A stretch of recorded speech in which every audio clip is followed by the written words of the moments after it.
by the game I have in my hand and the shirt that he's wearing right now, you can tell that we're going to talk about Dino Crisis. I can't keep a straight face. And that is the cold opening. Hey guys, what's up? What's happening? I'm still the King Games 98. And I'm still his grandmother. Yes. Because can't you see the resemblance? Takes after me.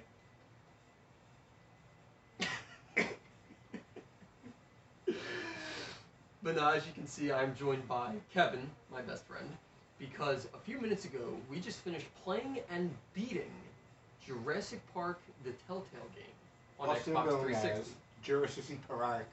Yes. Jurassic Park. In the Dark. I think that's 10 S's? Yeah. Yes, 10 S's. 10 S's, 62 silent letters, and partridge in pear tree. Yes. So, if you've never played Jurassic Park The Telltale Game before and are kind of curious as to what it's about, well, how would you sum up the game's story without spoiling anything? So, I believe in the other take, you said this game picks up 5 or 10 minutes after the first movie ends. No, I think it was wrong. I think... Yeah, no, I think I was wrong about that, because thinking back, it actually takes place after Dennis Nedry dies in the first one. Because remember, right after he dies, because remember, it starts, we find his body. That is true. Nema, yeah, you know what? Actually, you're right, because it started with Nema on the dock, and the other dude, who I forget his name. Because well, he's at a point, he dies anyway. Spoiler. Yeah, he really wasn't important. It was the storm that was coming to the island. You're right. During the movie. Yep. And then it's the storm that knocks out the power. Yep. And then, yada yada, everything gets loose. Try not to die. Speaking of dying, getting off topic, there's a death counter in the game, and we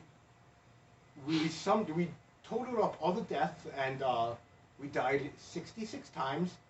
23 of them were from this guy alone. Yep. And but yeah, I would say he takes the canister of embryos about halfway through the movie. Yeah, because the game started off with Nema on the dock stealing the security badge to get in the park, and she was with that other dude who was sent in because Nedry didn't show up on time. Yeah. To get the Canna-Barbasol with the dinosaur embryos.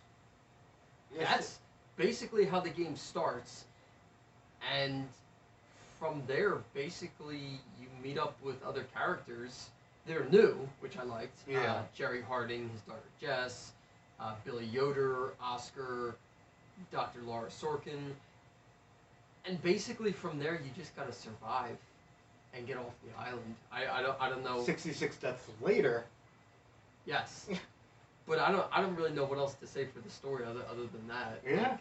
But no. You also in a previous take of this video, you also said it basically sums the whole game centers around the can of dinosaur embryos. Yeah. Which, yeah. I'd basically say you're right. Yeah, it does. Yeah. It does. So I guess that's how I would sum up the game without really spoiling or ruining anything.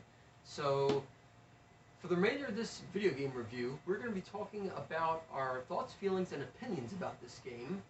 And our Lord and Savior, Isla Nublar. Yes.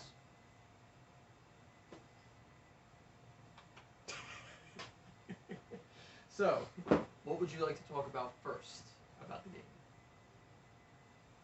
It made me vomit my pants. So many times. It's true, you did. I had to change my pants in front of him. Yeah. I tried to look away. Yeah, he was mesmerized. So we already talked about the death count. We had running jokes. Yes. The first one was to see how many times they could say "damn it" throughout the game, Yep. which I think Jerry won in Chapter 1 alone. Yeah. Chapter 2 was platypus eggs. Yes. Although they were dinosaur eggs, but I was like, Yeah. I'm going to make them platypus eggs. Yeah, why not? The one death animation in Chapter 4 was hilarious because It was hilariously brutal. Yes. He's hanging from a smashed head. Yeah. And it was like a Mortal Kombat Hadouken. Yep. But no, like they reference Dennis Nedry by showing his body. You don't see his face, but they definitely show his body. And I don't know exactly why they did that. My only guess is because they couldn't use his likeness because he probably said no. of his face for the actor Wayne Knight is his name. So that was my guess. But if you know and you're watching this, please feel free to comment below in the comment section. And then I like how you basically saw the ending of the movie from the game. When you get you to did, the, yeah, because you show up to the visitor center. Yeah. And then once you see the helicopter. Yep. Carrying, I mean, you knew the helicopter was going to be fine because it had all the main characters in it. So yeah. And it had Sam Neill, it had Alan Grant, Dr. Ellie Sadler, and Dr. Ian Malcolm. Yeah, and Hammond and John Hammond. Yeah. And his grandkids. Yeah. Yep. But yeah, that was cool that they made references to the movie. Yes, love that. Real quick though, getting back to the death count, I don't think you actually mentioned how that works for each chapter. Oh yeah, so out of the 66 times we died, it starts over basically every episode. So if you died 23 times in one episode, yes, it's gonna start over. Yeah, you start at 0 the next episode. Yeah, so for each chapter, there's different parts. Yeah. And for however many times you die in total in that chapter, that's how we got that total. Yeah. So basically, if you die 23, it just adds up through all the parts in the chapter. Yeah. You died 23 times, and then after each time you die, it just adds up. Yeah. And then the next chapter, it just starts over at 0. Now, since we're explaining how the death count works, we might as well go into about how you dying affects the metal color you get for each chapter's part. And basically, if I remember correctly, it starts you off at gold, and each time you die, it goes down, and goes down. So, of course, there's gold, silver, and then bronze. And then there's a secret medal for dying 23 times called You Suck. But I, and only I, have that one. Oh, yeah. But no, I thought that was kind of cool how they did that. So, like, in a way, it made you really stay on your feet and pay attention. Oh, not me. Because some of the deaths were funny, and I had to watch it more than once, so I died more than once. So basically, if you didn't do the right button command, and you died, then the metal color obviously would go down.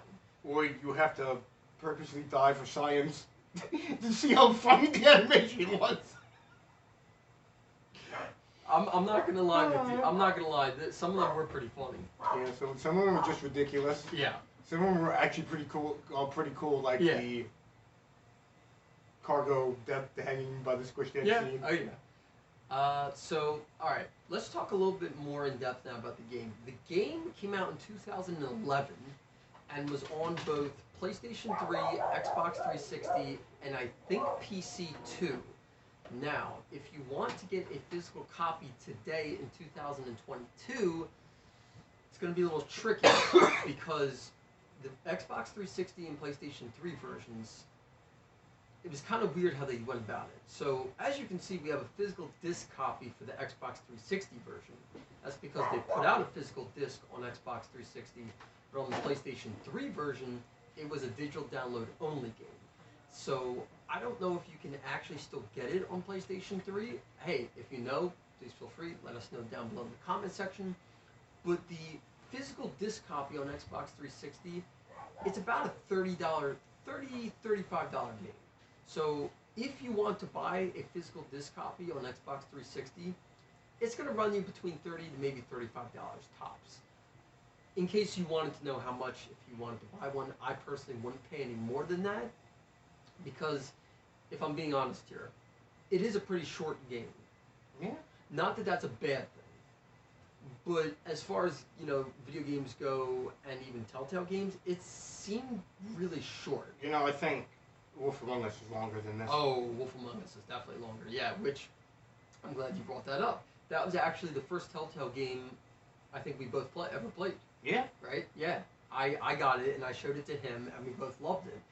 And so, you know, whenever I see those games, I always try to buy them. Like, I have that one. I have the Back to the Future one on PlayStation 3. And I have Wolf Among Us on Xbox 360 as well. And I also have it on PlayStation Vita because I love that game so much that I can now play it portably. Yeah. Because why not? But this game, as short of a game as it was, being only 4 chapters long in total, it was still a great game nonetheless. Like, for this being from 2011, graphics, They were good. I thought were really good. Yeah. And then, mind you, we were playing this on Kevin's Xbox One Slim, and it was running on his 50 or 55-inch flat screen 4K Yes. TV, which it looked damn good on that TV. It did. If I do say so myself. So for a game from 2011, graphically it looked great. Dinosaurs looked great. They did. Gameplay, I thought was actually very intriguing because it both followed the regular Telltale formula of picking what to say dialogue-wise next, but the QuickTime events was cool, and then even the fighting mechanics. Oh, yeah, that would be cool. That was pretty cool, and I don't think I've ever seen that in a Telltale game like that before. I don't know if they did that for Wolf Among Us. I could be wrong, but that was really cool and unique. The story being completely original, I loved. I absolutely loved Yeah. it.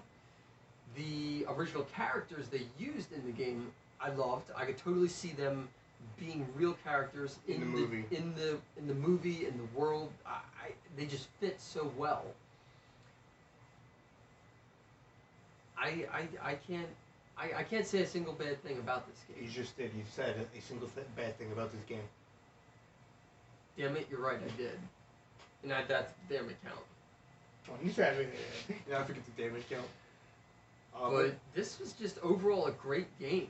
Like, you could tell this game was made by fans for fans because of how much hard work and continuity they put from the first movie, connecting the first movie to this game. Yeah. It was just made for the fans. Yeah. Now, I did mention we did play this on Kevin's Xbox One Slim. So, I think if you own an original disc copy for Xbox 360, of course it will play on any Xbox One. And I think it will also play on an Xbox Series X. I don't see why not, because they have the same updates. Right, as long as it's up to date, because you did have to update your Xbox One. Now that I think about it, I'm pretty sure that's why Fable never worked. Now that you bring that up, because I don't think I've ever... Because I think I updated that after the fact you told me that. So now we'll have to try that. Yeah.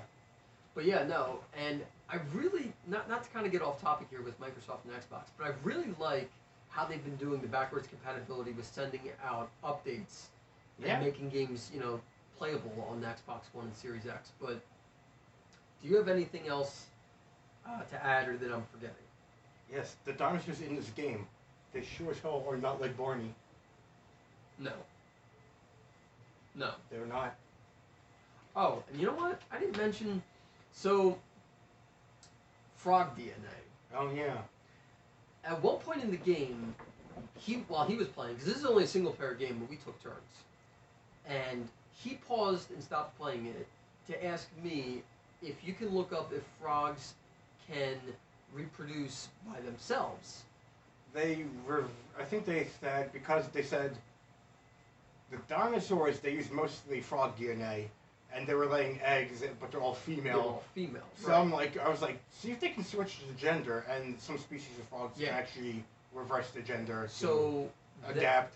So that actually makes sense. And on top of that, there was a dinosaur that they mentioned by name, and I believe it's pronounced Troodon. I had never heard of that by name. He never heard of that by name, so I was curious. I looked it up on Google, and apparently it was actually a real dinosaur. So they didn't just make something up just to throw in the game? No, they did not. That is dedication. And basically how I would describe what a Troodon looks like, like a smaller velociraptor. Yeah. And the pictures, I saw a couple different types of pictures on Google Images. One had feathers, one did not. So just like a smaller velociraptor, Yeah. more or less. That was a good point though to bring up. Yeah. And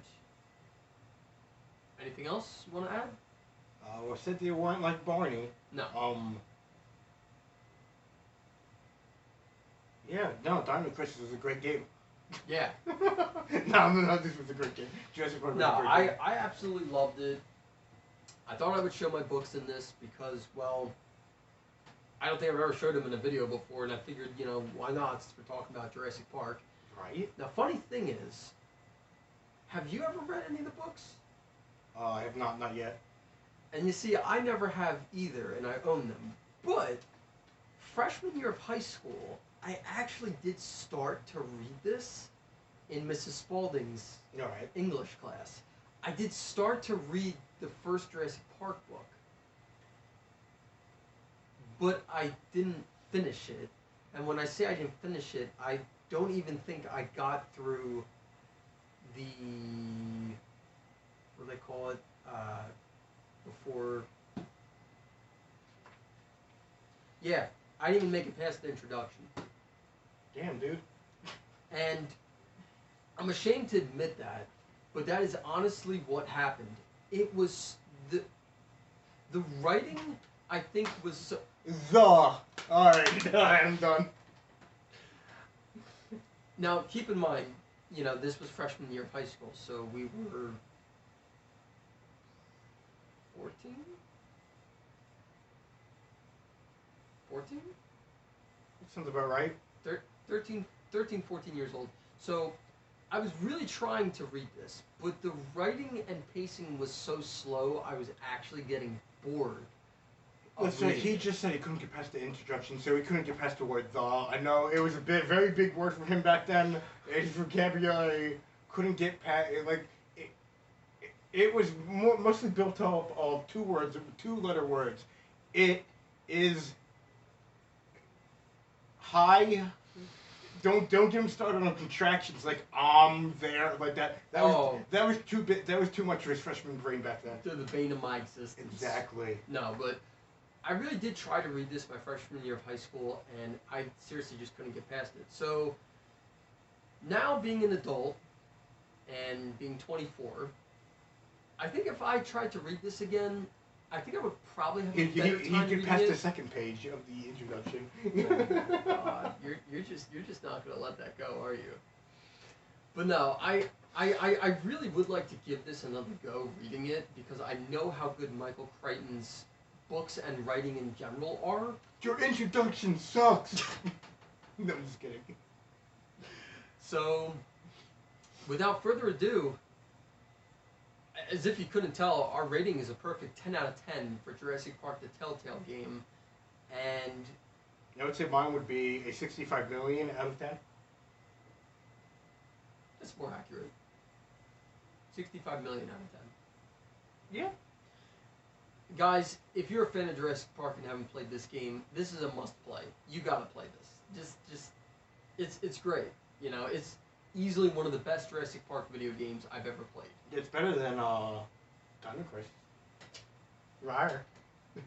Alright guys, thank you so much for watching. Don't forget to like, comment, and subscribe. And please let us know down below in the comment section, did you play Jurassic Park The Telltale Game? And if so, what did you think of it? Thank you so much for watching, and take care. What's your favorite color?